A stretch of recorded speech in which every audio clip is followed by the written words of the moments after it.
નમસ્કાર દર્શક મિત્રો, હું છું પરમાર અનિશા. તમે જોઈ રહ્યા છો લોકસામના ન્યૂઝ. તો જોઈએ આજના સમાચાર. ગોંડલથી અમારા રિપોર્ટર સોનલવાળા સાથે.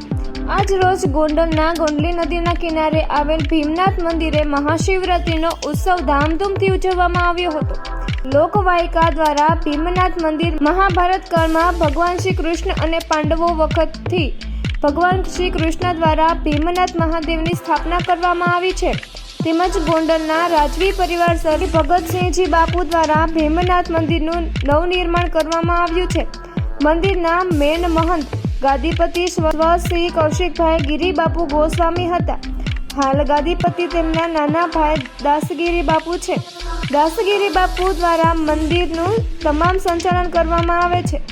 ભીમનાથ મંદિરના વિવિધ કાર્યક્રમો ઉજવવામાં આવે છે. માં 3 મેન છે.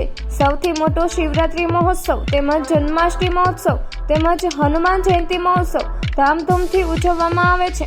મહાશિવરાત્રીમાં 4 આરતી કરવામાં આવે છે, જેમાં સવારે બપોરે મહાઆરતી તેમજ ભાંગની પ્રસાદી આપવામાં આવે છે.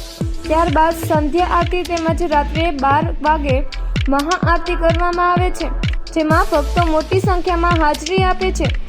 જેમાં મહાઆરતી બાદ ભક્તો માટે પ્રસાદી તેમજ ફરાળનું આયોજન કરવામાં આવે છે, જેમાં મંદિરના ટ્રસ્ટીઓ તેમજ ભક્તો દ્વારા વિવિધ સેવાઓ આપવામાં આવે છે. આપનો પરિચય આપો. મારું નામ યશસ્વી ગિરી છે. હું ભીમનાથ મહાદેવ મંદિરની સેવા કરું છું. કેટલા સમયથી? હું 18મી પેઢી છું અહીંયા. મારી પહેલા અહીંયા 17 પેઢીએ મારા જ ખાનદાનની પૂજા કરેલી છે. અને મંદિરમાં શું શું પ્રોગ્રામ કરો છો? આપણે હર વર્ષે ઘણા પ્રોગ્રામ કરીએ છીએ, પણ મોટામાં મોટા 3 પ્રોગ્રામ હોય છે.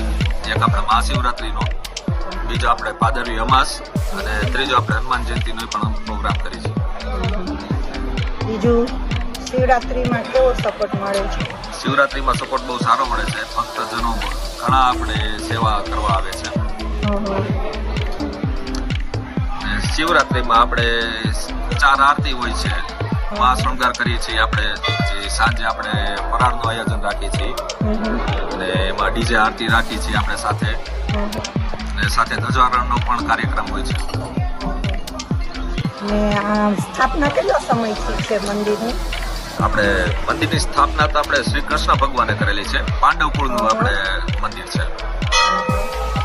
એમાં પાંડવને જ્યારે વનવાસ થયો ત્યારે ભીમને એવો તપ હતો કે શિવજીની પૂજા કર્યા વગર ભોજન ગ્રહણ નહોતા કરતા. તો ત્યારે જ્યાં જ્યાં તે વનવાસમાં ગયા ત્યાં ત્યાં કૃષ્ણ ભગવાન શિવજીની સ્થાપના કરતા ગયા અને ભીમ પૂજા કરીને પછી જ ભોજન કરતા. એટલે ભીમે જે પૂજા કરી તેનાથી નામ પડ્યું ભીમનાથ. ટૂંકમાં આપણો ઇતિહાસ તો મહાભારતના સમયથી જોડાયેલો છે.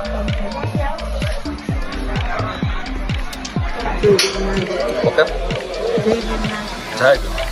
તો ફરી મળીશું એક નવા સમાચાર સાથે. ત્યાં સુધી જોતા રહો લોકસામના ન્યૂઝ.